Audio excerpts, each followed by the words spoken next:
ईद और चुड़ैल का भूतिया बकरा। सलीम रात के समय एक बकरे को अपनी दुकान के अंदर ले जा रहा होता है। चलो अब इसकी बारी आ गई, इसे काट कर कई पैसे कमा लूंगा मैं। ये कहकर सलीम अपना औजार निकालता है और उस बकरे को काटने ही वाला होता है कि इतने में एक अजीब आवाज आती है। रुक जाओ, ये क्या करने वाले थे तुम? अगर इस बकरे को जरा भी खरोच जाए तो तुम्हारा वो हाल होगा जो तुमने कभी सपने में भी नहीं सोचा होगा। इस भयानक आवाज को सुनकर सलीम अचानक से डर जाता है और उसके हाथ से उसके औजार भी नीचे गिर जाते हैं। कौन है यहाँ पर? सामने आओ, अगर हिम्मत है तो मेरे सामने आओ। तभी सलीम के सामने एक बहुत ही भयानक चुड़ैल अपने एक भूतिया बकरे के साथ प्रकट होती है और सलीम से कहती है, ये ले आ गई तेरी मौत तेरे सामने, अब बोल क्या करेगा तू? सलीम चुड़ैल को देखकर बहुत डर जाता है और घबराने लगता है, जिसके बाद वो अपने पजामे में ही सुसु कर देता है।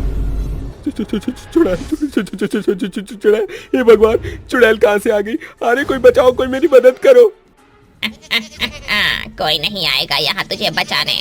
अब देख मैं तेरे साथ क्या करती हूँ। जो तुम लोग मासूम जानवरों के साथ करते हो, अब वही मैं तेरे साथ करूँगी।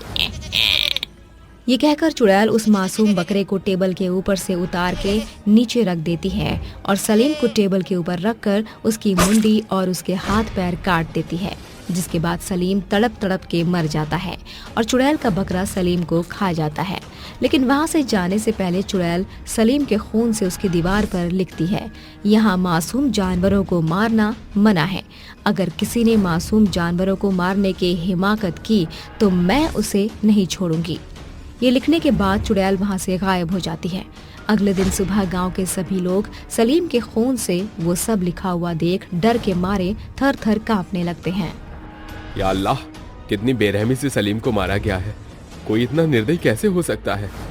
भाईजान, जिसने भी ये किया है बहुत सोच समझ कर किया है। या तो किसी ने अपना बदला लिया है या फिर कोई दुश्मनी। अल्लाह रहम करे और किसी को इतनी दर्दनाक मौत ना दे। जरा ये देखो तो, इसके ऊपर क्या लिखा है? अगर हम में से किसी ने भी किसी मासूम जानवर की बलि चढ़ाई तो वो हमें नहीं छोड़ेगा। ये सब तो बेकार की बात है। हम अपना धंधा कैसे छोड़ सकते हैं? चलो गांव वालों, अपने धंधे पर लग जाओ। अख्तर की बात सुनकर गांव के सभी लोग अपने अपने कामों पर लग जाते हैं, जिसके बाद पूरे दिन गांव में कसाई बकरियों को हलाल करते रहते हैं। ऐसे ही धीरे धीरे दिन बीत जाता है और रात होने लगती है। रात के समय चुड़ैल दोबारा से गांव में प्रकट होती है और सीधा अख्तर के घर पहुंच जाती है। मासूम जानवरों की जान देकर इन्हें बहुत मजा आता है ना। जैसे जालिमों को तो खुदा इस दुनिया से उठा ही ले तो अच्छा है, लेकिन कोई नहीं, खुदा का ये काम मैं खुद कर लूंगी। चुड़ैल अख्तर के कमरे में जाती है और उसे सोता हुआ देखती है, जिसके बाद चुड़ैल एक बहुत ही खतरनाक खंजर से अख्तर की जान ले लेती है और उस चुड़ैल का भूतिया बकरा अख्तर को खा जाता है। तभी ये सब गांव का एक मासूम बच्चा रहीम देख लेता है, लेकिन चुड़ैल का उसके ऊपर कोई ध्यान नहीं जाता और चुड़ैल फिर से जो उसने सलीम की मौत पर उसकी दीवार पर लिखा था वही वो अख्तर की दीवार पर भी लिख देती है, जिसे देखकर अगले दिन गांव में पूरी तरह उसका खौफ फैल जाता है। गांव के सभी लोग ये देखकर आपस में बात कर ही रहे होते हैं। इतने में रहीम रोते हुए सबके पास आता है और सबसे कहता है, मैंने उसे देखा है, मैंने उसे रात को देखा था। वो कोई इंसान नहीं है, वो तो एक बहुत ही भयानक चुड़ैल है जो हमारे गांव के लोगों को मारती जा रही है। रहीम की बात सुनने के बाद गांव के सभी लोग बहुत परेशान हो जाते हैं और उन्हें कुछ भी समझ नहीं आता, जिसके बाद गांव के सभी लोग इकट्ठा होकर गांव के एक पीर बाबा वाले मौलवी के पास जाते हैं। बाबा, हमारी मदद करो, हमारी मदद करो बाबा। हमारे गाँव में एक चुड़ैल का साया है और वो हमें बकरे की बलि चढ़ाने से रोक रही है। लेकिन वो ऐसा क्यों कर रही है? क्या तुम लोगों ने किसी को सताया था? बाबा, हम खुदा से डरते हैं, हम किसी को क्यों सताएंगे?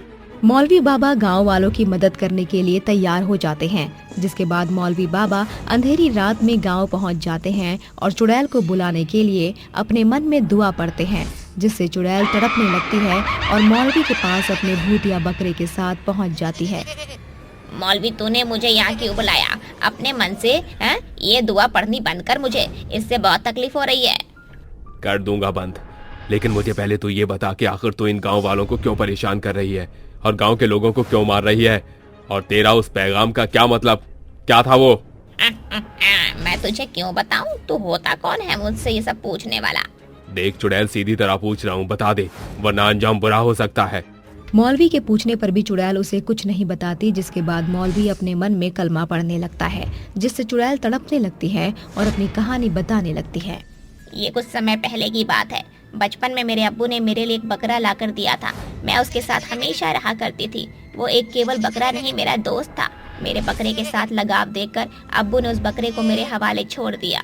जैसे जैसे मैं बड़ी हुई, मेरे अब्बू और अम्मी एक दुर्घटना के दौरान चल बसे। मेरा इस दुनिया में मेरे बकरे के अलावा और कोई नहीं था। मेरा बकरा बहुत ही हट्टा कट्टा था और गांव के सभी कसाईयों की नज़र उसके ऊपर थी। सलीम अक्सर मेरे बकरे पर नज़र रखा करता था और एक रात के समय चुपके से उसने पैसों के लालच में आकर मेरे बकरे को मेरे घर से चुरा लिया। आधी रात में जब मेरी नींद खुली तो मैंने अपने बकरे को उसकी जगह से गायब पाया। इसके बाद मैं उसे ढूंढते हुए सलीम के घर पहुंच गई। मेरे पहुंचते ही उसने मेरे बकरे की बलि चढ़ा दी। उसकी ये हालत देखकर मुझसे रहा नहीं गया और मैं उसके पास जाने लगी, लेकिन रहीम ने मुझे देख लिया और डर के मारे उसने मुझे भी मार दिया। मरने के बाद मेरी रूह और मेरे बकरे की रूह को शांति नहीं मिली, जिसके बाद हमने गांव के कसाईयों को मारना शुरू कर दिया। देख चुड़ैल, खुदा न खास्ता कभी किसी के साथ ऐसा हो, मैं मानता हूँ तेरे साथ बहुत बुरा हुआ। अल्लाह सब देख रहा है, उस पर छोड़ दे। मैं तुझे यहाँ से रिहाई दिला देता हूँ। यहाँ से चली जाओ और स्वर्ग में चैन से रहे। अल्लाह बुरे लोगों को उनके कर्मों की सजा जरूर देगा। नहीं, मैं कहीं नहीं जाऊंगी। मैं किसी भी मासूम जानवर की बलि चढ़ने नहीं दूंगी।